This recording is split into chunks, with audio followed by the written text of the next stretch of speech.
자, 그러면 이번엔요 김민희 동생 이야기를 이제 저요? 들어볼 차례인데 민희 동생 같은 경우에는 원조 국민 여동생이잖아요. 원조죠, 원조. 문동네, 달동네, 똑순이 시절 사진 좀 보죠.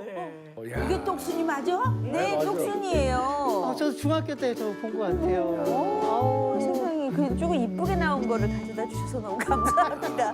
근데 너무 귀여운 것 같아요. 진짜 천재, 천재. 우리 저기 선수님도 저를 아세요? 아유, 알죠. 그때 인기가 얼마나 많은데요. 간첩 넘어왔을 때 네. 똑순이 물어봐서 모르면 간첩이었잖아. 간첩이었지, 간첩. 뭐 다들 아시겠지만 뭐 봉주 씨도 이야기를 했고 똑순이로 진짜 많은 사랑을 받았지만 야 이게 중요한 게 김민희 동생이 똑순이를 별로 안 좋아했어요? 왜? 그러니까 지금 같이 지금은 내 직업이 이거구나. 내가 이런 걸 누릴 수 있고 이런 걸 얻을 수 있구나라는 인지가 없는 상태로 애기 때니까. 그냥 한글도 띄지 않은 상태로 맨몸 뚱아리로 그 세계에 들어갔기 때문에 일단 촬영 환경이 먹을 게 없었고 주변에. 그치, 예전이니까. 예. 그리고 형편이 좋지 않아 차가 없어서 차를 얻어 타고 다녔어야 아유. 됐었고 학교 가면 학교에서 넌 왜 왔냐고 그러고 촬영장에서는 사회생활을 하고 있지만 애기니까 그렇지. 제외되고 난 누구지? 늘 난 외계인인가? 그리고 이제 팬들이라고 하는데 나를 좋아서 저러는구나라는 인지도 또 없어요. 무조건 와서 똑순이다 그러고 막 그렇지. 만져. 때리고 머리카락 뜯고. 잡아뜯고.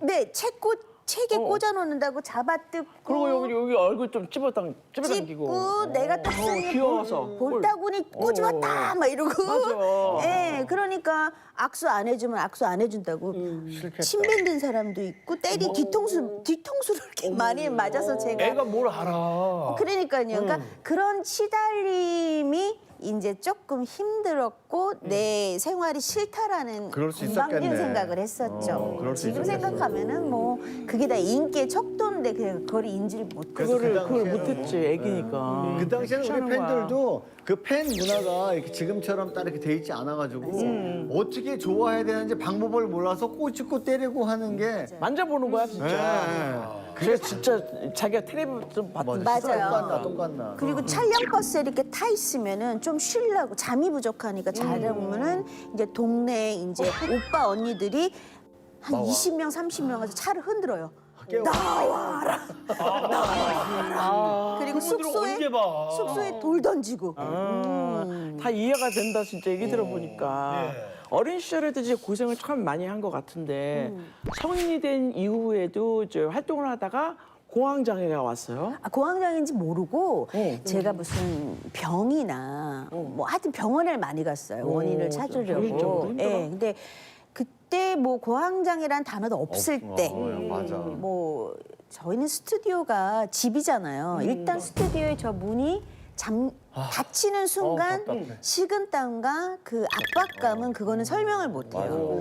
못 그리고 아이를 케어를 해야 되는데 아이 무슨 창간 수업 뭐 이런 거 갈 때 거의 뭐 정신력으로 버티고 제일 힘들었을 때가 잠실에 있는 그런 놀이동산에 애들을 엄마들하고 다 같이 가는 상황인데 그거 지하잖아요. 애들을 데려 보내고 엄마들끼리 이렇게 앉아 있는데 갑자기 온 거예요. 공황장애가.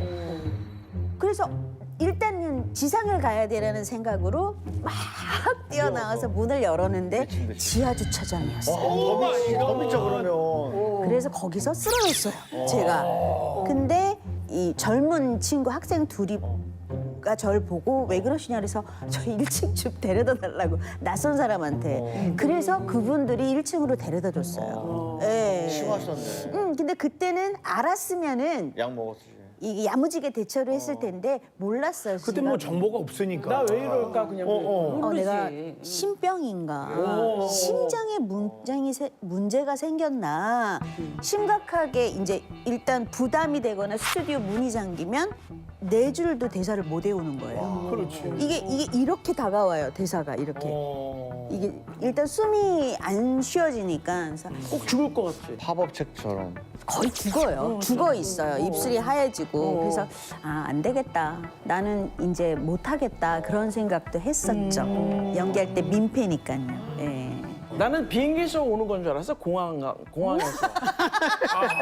아니 예전에는 진짜 그랬어요. 무슨 말인지 공황장애라고 그래가지고 누나 말처럼 이게 정보가 없을 때는 아니 공항에서 뭐가 밀려오는 건가? 진짜로 그런 게 있었어요. 공항에 가면 그런 장애가 오나 보다. 뭐 비행기를 못 탄다거나 하늘에 떠 있으면 뭐 이런 거로 알고 그런 줄 있었던 거지. 알았는데 이게 혹시 뭐 이런 거 공황이 비슷한 아니라 뭐 공황. 경험해 본 적이 있어요? 저도 약을 먹었기 때문에 저는 방송하다가 어. 저도 몰랐는데 네네. 같이 방송하시는 분이 이제 표진인 선생님이라고 정신과 의사였거든요. 그래. 그래가지고 병원에 오라 그래서 한번 가서 검사 맡았죠. 예. 잘 됐네. 그 공황장애네요. 네, 그런 거예요. 우울증이나 공황장애 같은 거. 오. 저도 오래 방송하는데 어떤 날은 말을 한마디도 안 한 적이 있어요. 왜? 말을 할 수가 없어. 시야에 사람이 너무 많잖아요. 거기서부터 갑자기 얼음 된 것처럼 그때부터 미치는 거. 숨이 안 쉬어져. 사람이 너무 많아. 근데 제가 하는 프로가 패널들이 이제 맞아요. 엄청 많이 나오는 프로가지고 앉았는데 숨이 안 쉬어져. 맞아. 나가고 싶은데 못 잠겨 있고. 근데 편할 수는 없고. 거기서부터 이제 공황이야. 막 눈도 땀도 막 호흡도 다 안 돼. 맞아. 아유, 세상에.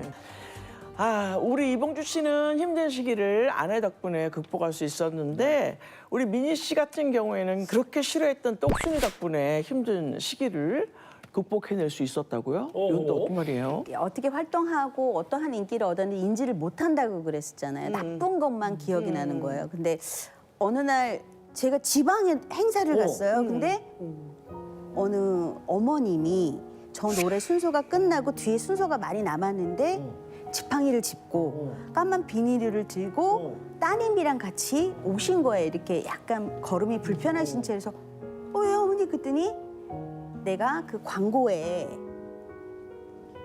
네가 나온다는 걸 보고 죽기 전에 너를 보려고 왔어라고 따님이 설명해 주시는 거예요. 그리고 그 안에 이제 떡이죠, 쑥떡. 쑥떡을 잔뜩 갖고 왔는데 그 떡을 제가 먹지를 못하겠는 거예요. 그래서 이게 똑순이 때문에 힘들었는데 똑순이 때문에 살아야겠구나라는 생각에서 어머니 저 열심히 할게요라고 힘을 얻은 그런 계기예요. 예.